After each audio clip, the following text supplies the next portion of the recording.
20 лет без питьевой воды были жители поселка Орешково. Все это время они вынуждены были покупать привозную воду, либо ходить за ней, совершая неблизкий путь. Наконец мытарства закончились. Поздравляю всех соседей, особенно по улице Локомотивной. 44 дома, в которые мы вложили все свои силы, финансы. Побегали немного, но все равно добились воды. Теперь у нас вода чистая возле дома, которые некоторые, большинство домов домой завели. Открытие водозабора стало возможным благодаря муниципальному партнерству.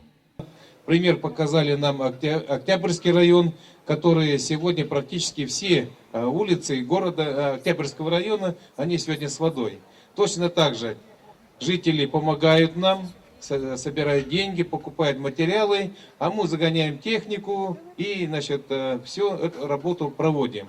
Стоимость проекта 2 миллиона рублей. Рабочие положили 700 метров трубы. Так власти города решили одну из самых насущных проблем местного населения. Муниципальная целевая программа «Отдаленные микрорайоны» работает не первый год.